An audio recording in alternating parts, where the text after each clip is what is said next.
All right, so good morning, everyone. This is a response to Garrison Hayes. Garrison Hayes has on YouTube, he has about 185,000 followers, probably well-intending, no issues whatsoever.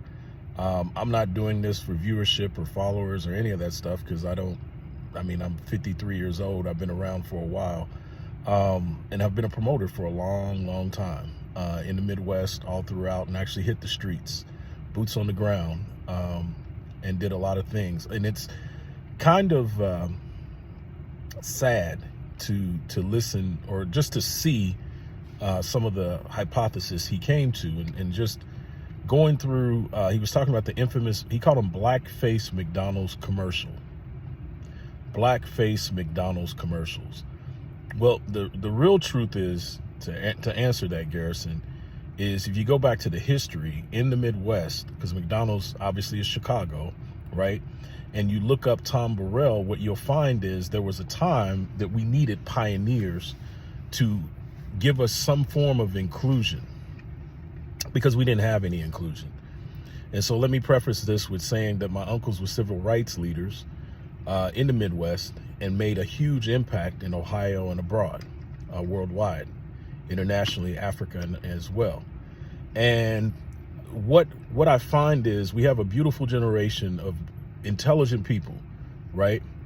Who can get their voices out there and can be heard, but is it the truth? No, it's a hypothesis. And just because you heard a couple of comedians joke about this and then you kind of ran with it, you probably needed to do your homework a little bit more and understand that we didn't even have any inclusion before the civil rights movement whatsoever. If you look up Tom Burrell, you'll see that his fight was, how do we write in advertising? He's the black man.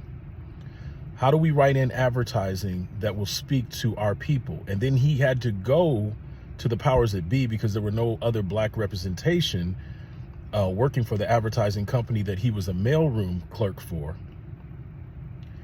and tell them that, hey, listen, black people would like to be represented in these commercials, because I noticed that there was a lot of targeting in his messaging, and he was talking about how his view of it. Now, there are some parts of what he viewed that are absolutely correct. Literally, we should not have to speak in some of these terms, but when you consider, when talking about Calvin from McDonald's, that before that there was no, I'm talking zero representation, and it was not the powers that be versus us, but it was one of us fighting for us.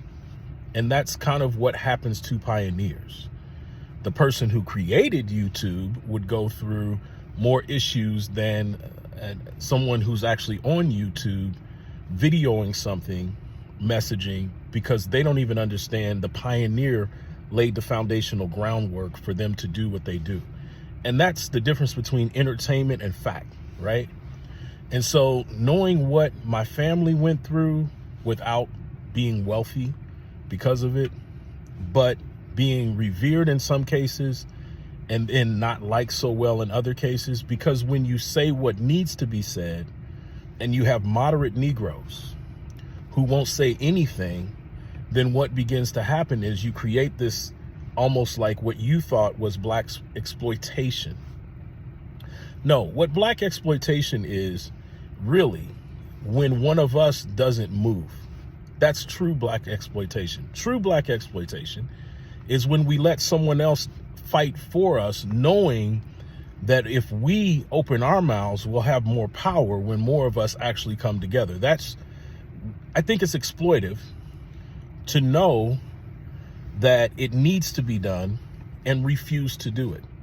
And so I'm just looking at this generation, because I'm like, I've got a 33-year-old, I've got a 27-year-old, I got a 25-year-old, and I got a 7-year-old.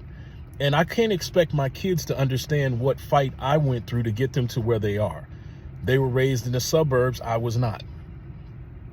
I lived in a neighborhood that was pretty low middle class. And the things that I went through, busing was a thing when I came up. And so my mom sent me to Catholic school. So on paper, it would look like, oh, wow, he must have lived a life. He was Carlton from the Fresh Prince of Bel-Air. Was not. Absolutely was not. And we had no air in our house many days. power was turned off, all those things. It was because my mom was saving my behind from going through a more racist situation and heading to a school that I probably shouldn't have been in. These are the things that we've got to tap back into when we're speaking. And all I ask, if you're going to give some entertainment, make sure that you know what you're talking about, know who you're talking about, and give credit to the actual resources. I had to say this because it does bother me quite a bit, because all of us do it. But we got to stop believing everything that we hear on social media, in media, and everything else. Pick up a book, dig into the resources, and get more information. Look at it from every single side, and then consider what was going on during that time beyond what we were told from white resource books and history books.